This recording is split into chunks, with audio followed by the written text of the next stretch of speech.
será mucho más que una canción. Mi obediencia es mi mejor adoración. Hoy continuamos con nuestra serie basado en el libro de Hechos, ¿no? Ya varias semanas, meses, podemos decir que estamos con esta serie basada en Hechos con el título Haciendo la iglesia que Dios quiere. Haciendo la iglesia que Dios quiere. Este libro de Hechos, entonces, es donde queremos aprender acerca de la voluntad de Dios para desarrollar, edificar la iglesia que Dios quiere en estos tiempos que vivimos, ¿no? En estos tiempos queremos ser esa iglesia que Dios quiere que sea. Y nuestro modelo es la iglesia del primer siglo, la iglesia que está en Hechos de los Apóstoles. Entonces, queremos ser esa iglesia. Hoy el pasaje leído le hemos titulado Identificando los fundamentos para ser la iglesia que Dios quiere. Vamos a identificar los fundamentos, las bases que Dios quiere para ser esa iglesia. Los fundamentos son las bases, los cimientos sobre los cuales se apoya y se comienza a edificar un edificio, ¿no? Ustedes saben que para construir, por ejemplo, este edificio ha tenido que haber cimientos, ¿no? Cavar fondo y poner ahí concreto, poner fierro y luego levantar columnas y luego de ahí levantar los ladrillos y levantar la construcción.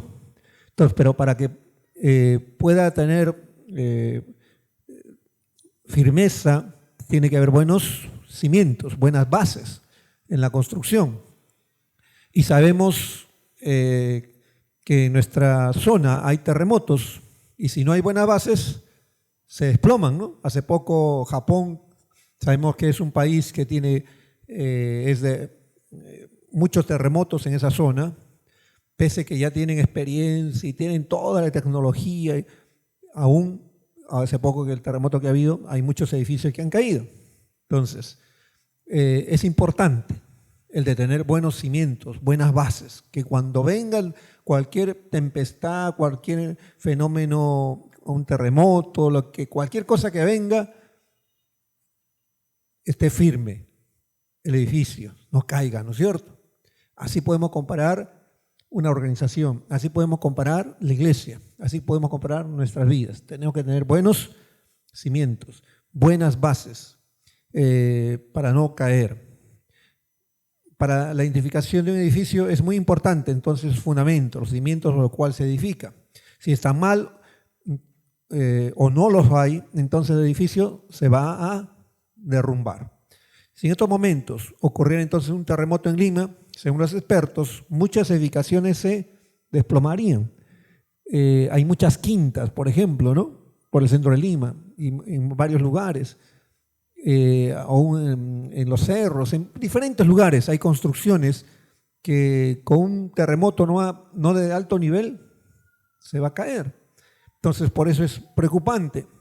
Según los expertos, no estamos preparados para ello.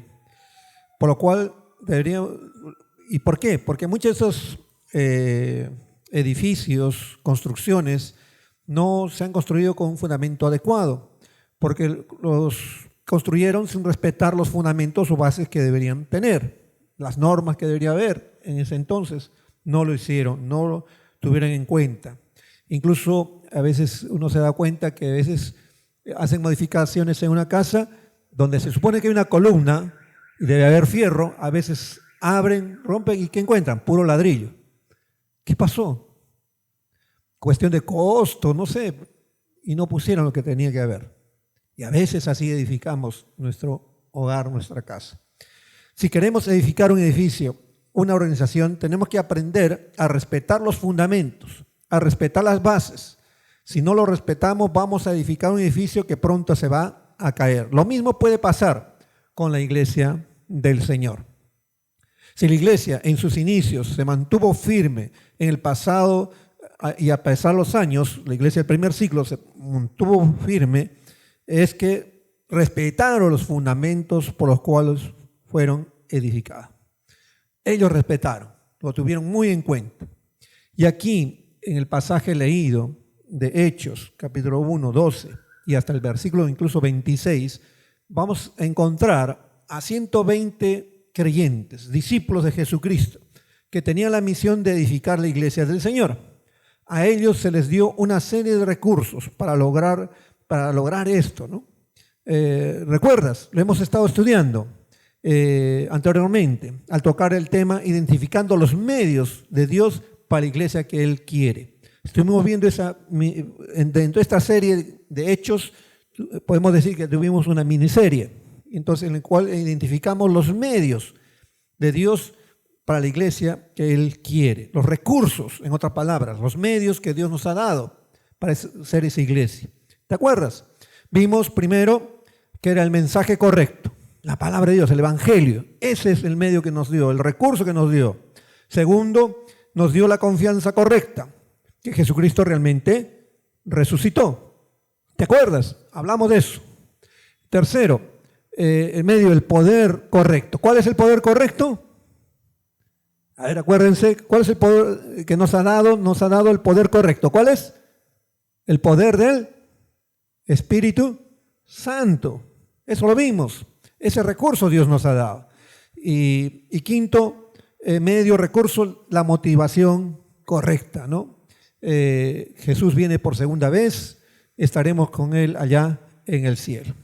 Sin embargo, si ellos querían tener éxito en la edificación de la iglesia, no solo debían hacer uso de los recursos que Dios ha dado para lograrlo, sino también debían respetar los fundamentos, las bases sobre las cuales se debería edificar la iglesia del Señor.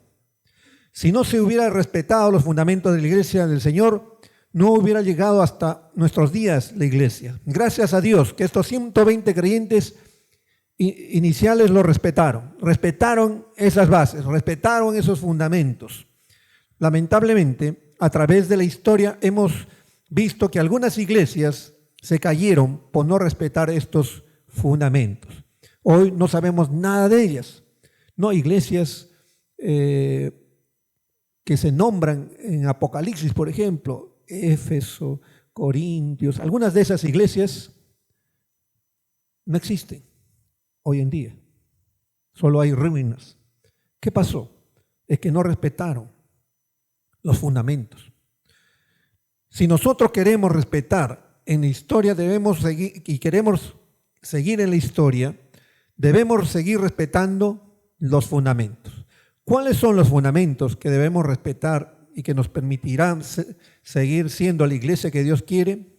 Hoy veremos el primer fundamento y los próximos domingos veremos los siguientes fundamentos. Son varios fundamentos. Hoy vamos a ver el primero. ¿Cuál es el primero? La obediencia. Primer fundamento por el cual debemos edificar la iglesia, por la cual debemos edificar nuestra vida, la cual debemos edificar es la obediencia.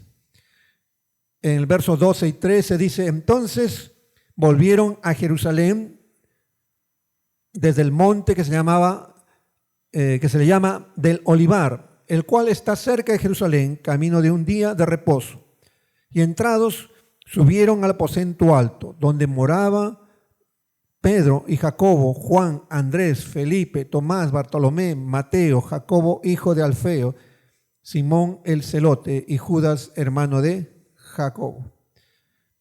Hechos nos dice que el Señor Jesús, allí en el verso 4, les mandó que no se fueran de Jerusalén, sino que esperasen la promesa del Padre, la cual les dijo que oísteis de mí. ¿Qué les dijo? ¿Cuál fue la orden? ¿Cuál fue el mandato? Que esperasen, que no se muevan de Jerusalén, que estén en Jerusalén.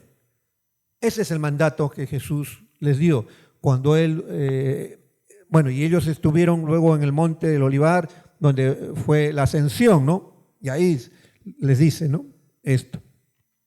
Eso les había ordenado el Señor Jesús, que no se fueran a Jerusalén, sino que esperaran la venida del Espíritu Santo. ¿Qué hicieron los discípulos? Nos dice el texto que volvieron a Jerusalén.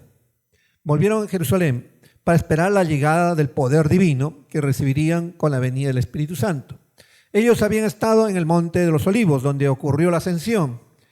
Ahora, dice, la distancia era camino de un día de reposo. Camino de un día de reposo. es decir, la distancia permitida para caminar en un día de reposo. Los judíos eran bien estrictos en poder guardar el día de reposo. No había que trabajar, si tenías que caminar no podías caminar largo, no tenías que hacer un viaje largo. Entonces, ¿cuánto era lo permitido? Aproximadamente era 1 kilómetro. No podías caminar más de 1 kilómetro, si no estabas rompiendo el día del reposo. Estabas haciendo un trabajo arduo. Entonces, ¿cuánto era lo permitido? Para ellos, 1 kilómetro. Entonces, justamente es lo que ellos viajaron. Dice el camino de un día de reposo. O sea, es decir, desde el Monte de los Olivos a Jerusalén hubo 1 kilómetro. Y eso es lo que hicieron ellos. Caminaron esto. ¿Y qué hicieron cuando llegaron a Jerusalén? Verso 13 dice, y subieron al aposento alto, donde moraban cada uno de ellos. Obedecieron al Señor. El aposento alto, algunos dicen que de repente es donde estuvo. No se especifica, pero varios especulan que es donde celebraron la Santa Cena, probablemente allí. Pero fue un aposento alto, es decir, en el segundo piso de una casa, donde subieron y estaban allí reunidos. Entonces, allí estuvieron todos los discípulos, cada uno obedecieron el mandato del Señor. Fueron obedientes a lo que el Señor les dijo. Les dijo que se quedaran en Jerusalén y se quedaron en Jerusalén. Lo que Dios dice debemos nosotros obedecer, nosotros debemos cumplirlo. El verdadero discípulo no se dedica a buscar arreglos, no se pone a negociar con el Señor. El verdadero discípulo no está diciendo, pero ¿por qué yo y no mis hermanos? ¿Por qué? O decir, no, pero ¿por qué yo? Señor, ya, ¿quieres que yo haga? Pero Señor, dame esto. Pero el Señor permite que suceda. Que le ponga condiciones al Señor. No, el verdadero discípulo no hace arreglos, no se pone a negociar con el Señor, simplemente obedece. Y eso nos cuesta a muchos de nosotros, ser obedientes al Señor. Si Dios le dice que haga algo, el verdadero discípulo de Cristo debe hacerlo. Para el Señor Jesús la obediencia era muy importante. Ser obedientes es muy importante. Nos dice Lucas 6:46. ¿Por qué me llamáis Señor, Señor y no hacéis lo que yo digo? Cantamos, decimos, Señor Jesucristo, Señor. Llamamos a Jesús Señor, pero ¿es Señor de nuestra vida realmente? Si decimos Señor, debemos hacer lo que Él nos dice, debemos obedecer. Pero si no somos obedientes, no va nuestras palabras con nuestros hechos, porque implica decirle Señor, implica que yo estoy dispuesto a obedecer, implica que yo estoy dispuesto a hacer lo que mi Señor me dice. Amén. Implica, mire, recuerden todos, Juan, cada vez que dices Señor a Jesús, estás con tu boca declarando, tú lo estás diciendo, tú eres a quien yo tengo que obedecer, a quien yo tengo que hacer caso, cumplir lo que tú dices. Si Jesús es el Señor de nuestra iglesia y nuestras vidas, tenemos que hacer todo lo que Él nos pide que hagamos. Ahora bien, ¿qué características tiene la obediencia de Dios? Veamos, ¿qué características tiene la obediencia a Dios? Primero, de acuerdo al consejo bíblico, primero, el obedecer a Dios es por amor. ¿Por qué obedecemos a Dios? Por amor.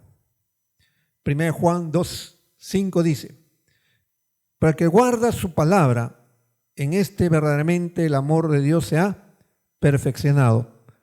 Por esto sabemos que estamos en Él. Sin amor a Dios no hay obediencia. Sin amor a Dios no hay obediencia. Lo que impulsa a la obediencia, ¿qué es? El amor. ¿Por qué debemos obedecer a Cristo? ¿Por qué debemos obedecer a Dios? Por amor. Porque Él nos amó, yo le amo a Dios. Todo creyente que obedece la palabra de Dios experimenta cada día el ilimitado amor de Dios. Juan probablemente escribió estas palabras para obedecer a para oponerse a los maestros gnósticos de su época. ¿Qué cosas ellos hacían? Alababan el conocimiento. Cuando escribe aquí esta carta el apóstol Juan, el primer Juan, surgieron falsos maestros. Entre esos grupos eran los gnósticos, que ponían gran énfasis en el conocimiento, como que había un conocimiento oculto y yo tengo ese conocimiento oculto y soy superior a todos. Y lo más importante es el conocimiento. Y adoraban, alababan, o mejor dicho, exaltaban mucho el conocimiento. Ese es el gnosticismo de esa época. Y eso se estaba tratando de infiltrar en la iglesia. Juan entonces ataca a eso, a esa falsa doctrina, a esos maestros. Y lo que decía así, y entonces los gnósticos, era más importante el conocimiento y más importaba el conocimiento sin importar si lo obedecían. Con tal que yo tenga el conocimiento, pero no es tanto importante que lo cumpla, que lo haga. Entonces ese era el pensamiento que se estaba infiltrando en la iglesia. Podía tener mucho conocimiento, pero una vida desordenada. Tenían todos los gnósticos poder mucho conocimiento. Hay mucha gente que es culta, hay mucha gente que sabe de la palabra de Dios también, pero su vida desdice. No va acorde con el conocimiento. Es importante no solo tener conocimiento, lo importante es practicarlo, vivirlo, obedecerlo. ¿Amén? Ser obedientes. Esa es la parte importante.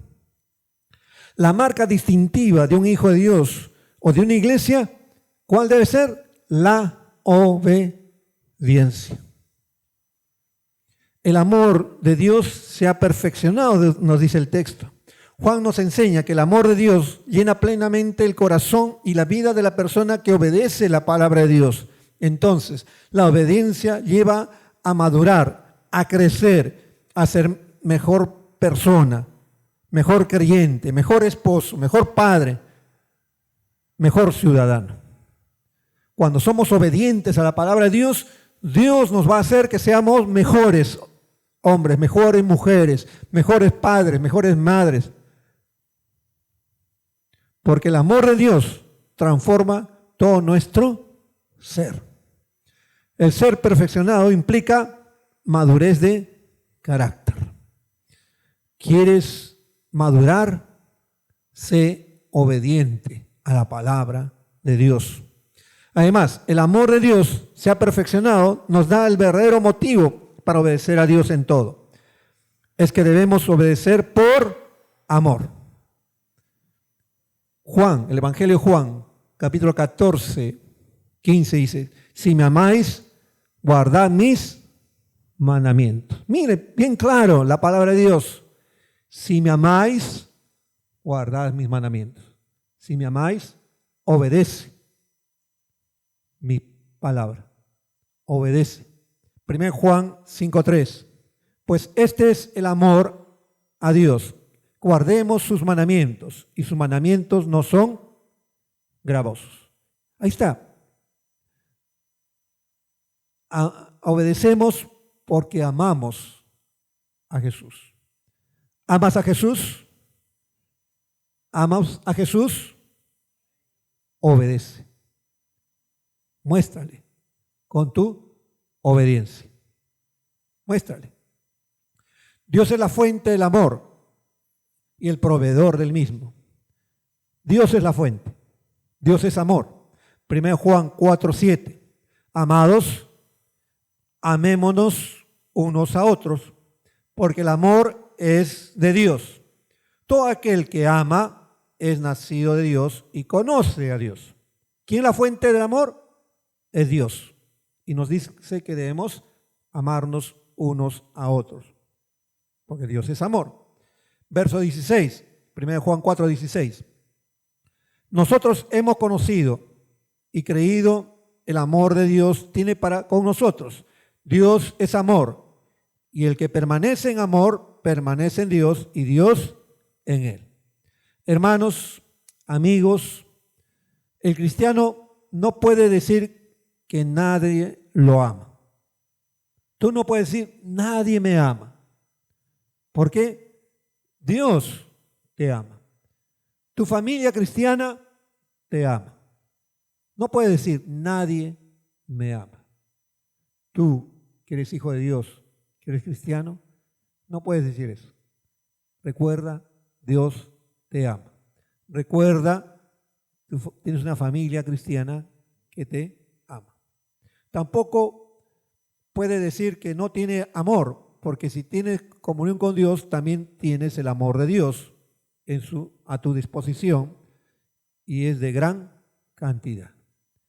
Si tú ya aceptaste a Jesús como Señor y Salvador, ya recibiste el amor de Dios. Ya tienes la fuente. Ya tienes, por decir, es como que la gasolina, el combustible, para poder tú accionar, para que tú dar amor a los demás. Puedes amar. Y sobre todo, amar a Dios. Tenemos amor para con nuestros padres, amor para con nuestros hijos, amor para con nuestros esposos, esposas. Tenemos amor para perdonar a los que nos ofendieron, aún para los que nos fallaron. Todo porque tenemos el amor de Dios en nuestro corazón. Por amor debemos siempre obedecer entonces a Dios. Amén. Segundo, el obedecer a Dios es mejor que hacer sacrificios. En 1 Samuel 15:22 nos dice, y Samuel dijo, ¿se complace Jehová tanto en los holocaustos y víctimas como en que obedezca a la palabra de Jehová? Ciertamente el obedecer es mejor que los sacrificios. Ciertamente el obedecer es mejor que los sacrificios. Es lamentable que cuando un cristiano sabe que debe perdonar y hay alguien a quien tiene que perdonar y se niega a hacerlo, es triste porque sigue con un corazón lleno de amargura. Eso es desobediencia. No, el cristiano sabe que debe perdonar y tiene la ocasión para perdonar y no lo hace, está siendo desobedeciente. No está obedeciendo y va a haber amargura en su corazón. Y quizás quiera justificarse diciendo que al menos estoy asistiendo a la iglesia. Bueno, no, pero Dios, ya no quiero perdonar, pero estoy asistiendo a la iglesia, como queriendo justificarme. O al menos estoy sirviendo a Dios. Esto no es suficiente. No es por los ritos o lo que tú hagas que seas aprobado por Dios. Esto no es suficiente. Lo mejor es obedecer. Esto debe estar por encima de los sacrificios que hagamos para Dios. Un sacrificio sin estar respaldado con una vida obediente no es aceptable para Dios. O sea, más le importa a Dios, no tanto tu servicio, no tanto lo que tú hagas, no tanto lo que tú le ofrezcas, lo que más le importa a Dios de que tú seas obediente. ¿De qué le sirve que le sirvas? ¿De qué sirve que hagas sacrificios si no lo obedeces? Eso no lo acepta Dios.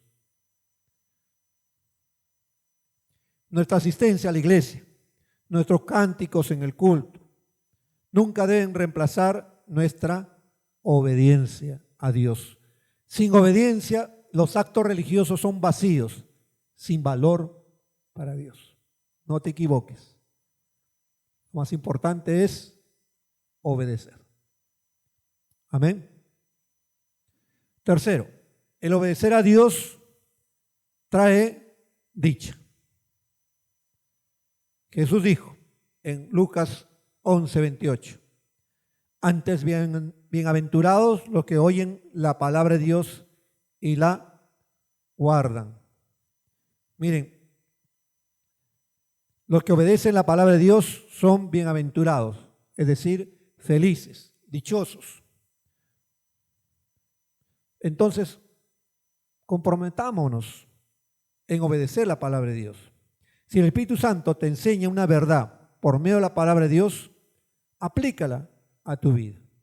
Si el Espíritu Santo te está mostrando una verdad, un texto bíblico, una verdad, aplícala en tu vida.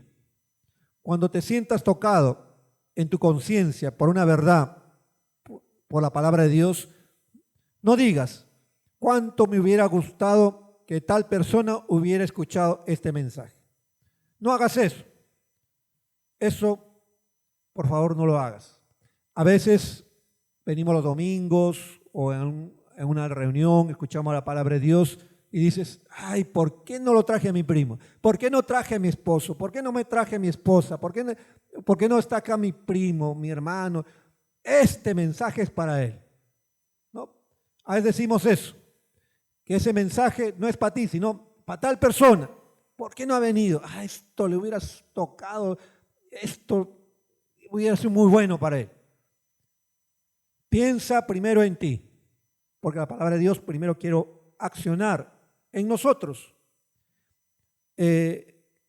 Piensa, el mensaje, Dios dará el mensaje respectivo a esa persona como Él quiere, pero Dios te ha permitido que tú lo escuches ese mensaje para ti, porque Dios quiere transformar, cambiar tu vida.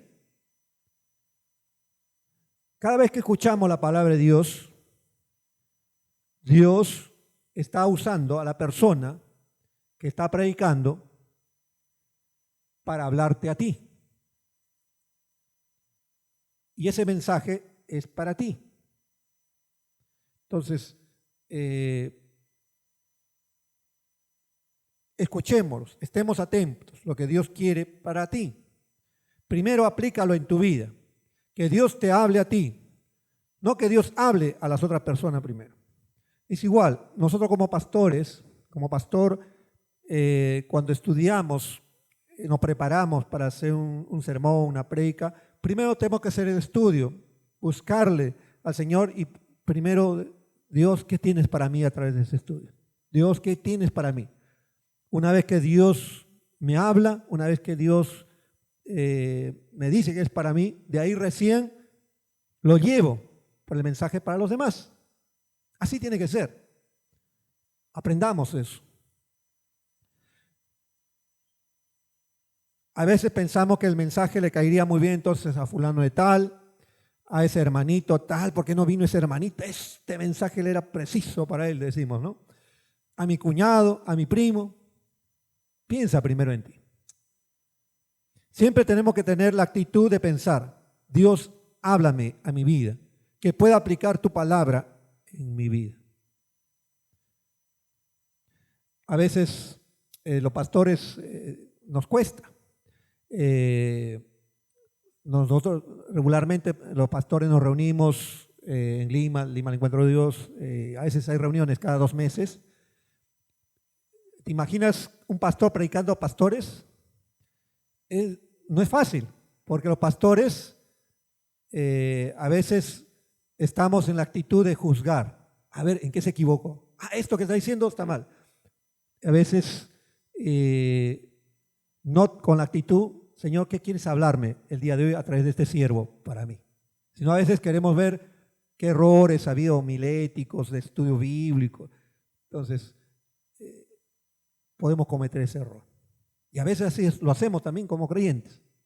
Ah, el pastor se equivocó en esto. Ah, estás viendo más las fallas. Estás viendo, dijo una palabra maldicha, leyó mal el texto bíblico. Pero tú tienes que acercarte, ¿qué es lo que Dios tiene para mí hoy a través de esta persona, a través de este siervo, a través de lo que tiene para mí? Amén. Cuando nosotros obedecemos a Cristo, maduramos a la imagen de Cristo. Nos convertimos en personas útiles al Señor y somos de bendición. La obediencia produce gozo a pesar del padecimiento. Miren, a veces obedecer es difícil, nos cuesta, hay padecimiento. Hechos 5:41. Ellos salieron de la presencia del concilio, gozosos de haber sido tenidos por dignos de padecer afrenta por causa del nombre. ¿De qué nombre? De Jesucristo. Los discípulos habían sido encerrados por predicar el evangelio en la cárcel, pero luego salieron. ¿Cómo salieron? Gozosos. ¿Por qué? Porque estaban obedeciendo a Dios. Mismo Pedro dijo, 1 Pedro 4:13, si no gozaos por cuando sois partícipes de los padecimientos de Cristo, para que también en la revelación de su gloria os gocéis con gran alegría. Gozarnos aún los padecimientos de Cristo. Los creyentes de hoy también debemos vivir como Cristo ha padecido, compartiendo la fe, no importa lo que cueste. Puede ser que tú no seas golpeado, encarcelado, pero puedes ser ridicularizado, calumniado, se burlen de ti. ¿Hasta qué punto estás dispuesto a sufrir por compartir el evangelio a los demás? ¿Estás siendo obediente a Dios? Ser obediente cuesta muchas veces. La obediencia implica sacrificio.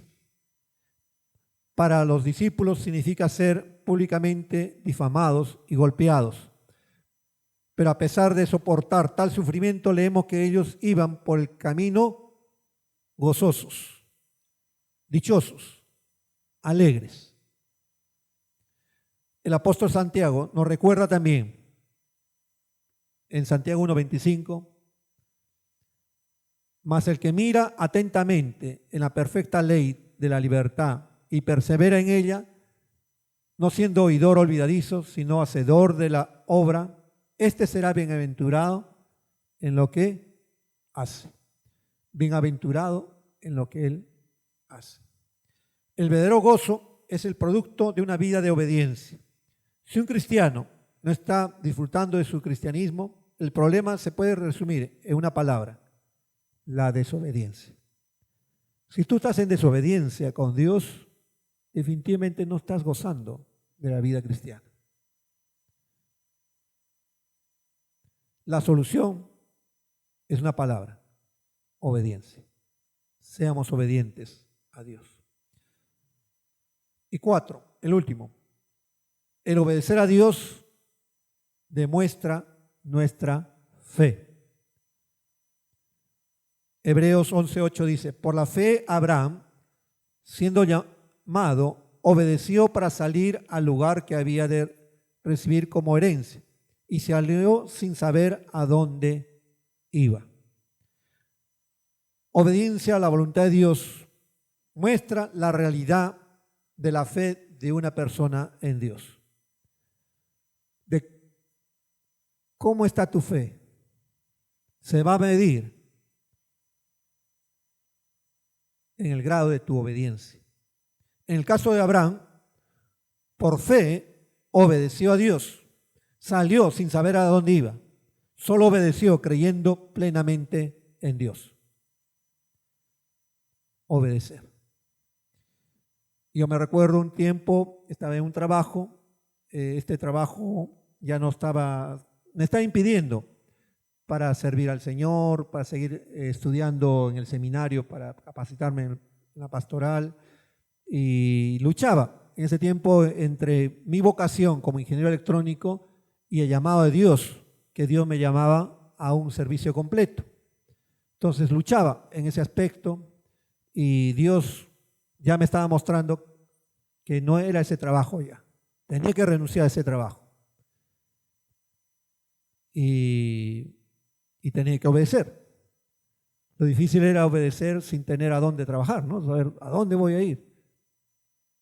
¿No? Y con mi esposa oramos y entendimos, vamos a ser obedientes.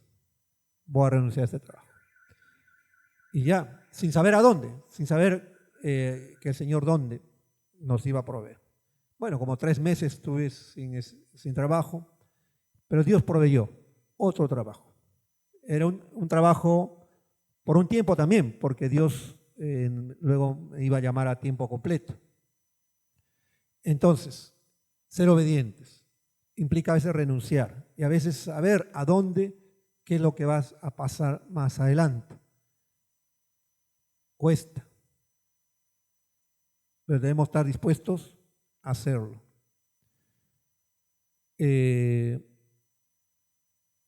También, cuando al inicio en la vida cristiana, creo que eso lo conté a algunos, en mi vida cristiana,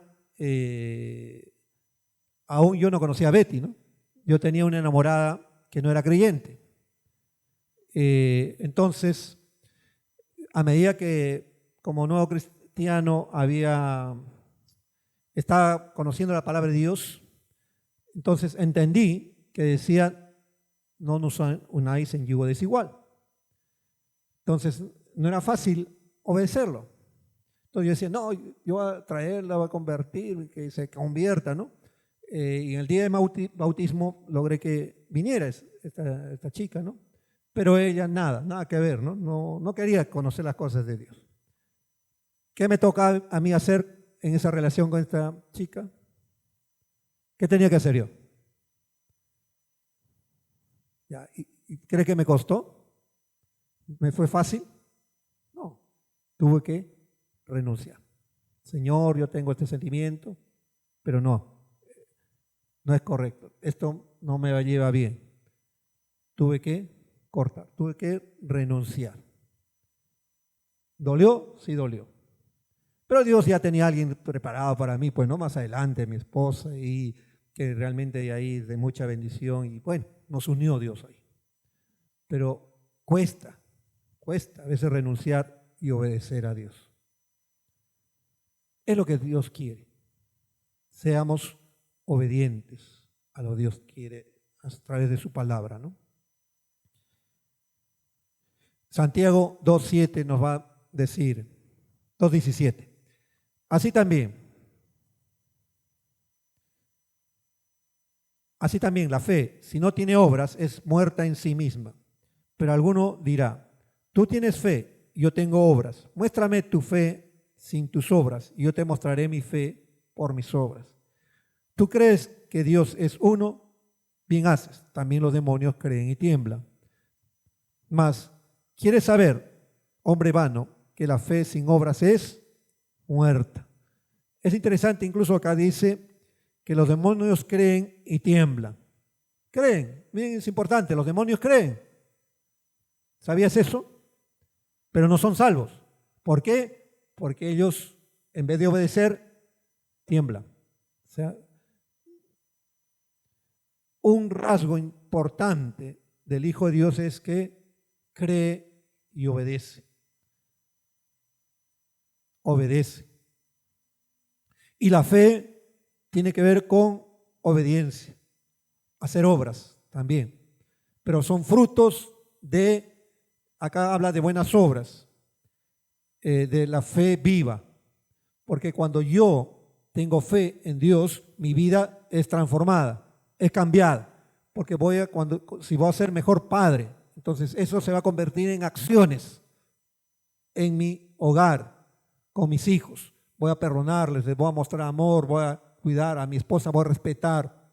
Se va a convertir en obras, en acciones, por mi relación con Dios, por mi relación. Entonces mi fe es viva, se transforma en acciones, en obras. No que esas obras me salvan, sino son el resultado de mi relación con Dios. Mi fe es una fe viva, no muerta. Nuestra fe es muerta si no somos obedientes a Dios, haciendo las obras que nos demanda hacer, como hacer el bien, el perdonar, el ser misericordioso. Los apóstoles muestran su fe al ser obedientes a Dios cuando Pedro, el apóstol, dijeron, Hechos 5:29, es necesario obedecer a Dios antes que a los hombres. Mostraron su plena confianza en Dios y afirmaron la necesidad prioritaria de obedecer a Dios antes que nada. Fundamentemos entonces nuestras vidas siendo obedientes a Dios. Amén. Entonces hoy día hemos aprendido el primer fundamento, la primera base. Seamos obedientes. Amén. Oramos. Oh Dios, tú eres nuestro Señor. Y hemos aprendido que al decirte Señor implica que debemos ser obedientes. Que para edificar nuestra vida, para edificar tu iglesia, es necesario la obediencia. Y para hacerlo bien, la obediencia tiene que ser por amor a ti. Oh Señor, que nuestro amor se traduzca en ser obedientes hacia ti. Que no es tanto hacer cosas, hacer sacrificios, hacer la obra, hacer actividades. Si no somos obedientes, nada sirve. Perdónanos cuando hemos estado teniendo esa actitud. Tenemos, oh Dios, que obedecer. No es fácil obedecerte. Implica muchas veces renunciar. Muchas veces renunciar a cosas que nos cuesta hacerlo, Señor. Pero cuando lo hacemos, luego vemos la tremenda bendición que tú tienes para con nosotros detrás de ello. Por eso dice, bienaventurados que oyen tu palabra y la guardan y la obedecen, Señor. Es mejor obedecerte, Señor. Nos libras de muchas cosas y a través de esa obediencia tú nos bendices. Señor, queremos ser hombres y mujeres obedientes. Queremos ser una iglesia obediente, Señor. Y a través de esa obediencia mostrar nuestra fe, así como hizo Abraham, así como lo hicieron los apóstoles. Fueron obedientes y era necesario, es importante obedecerte, Señor. Gracias por lo que tú nos has hablado el día de hoy. Gracias te damos en el bendito nombre de Jesús. Oramos así. Amén. Amén. Será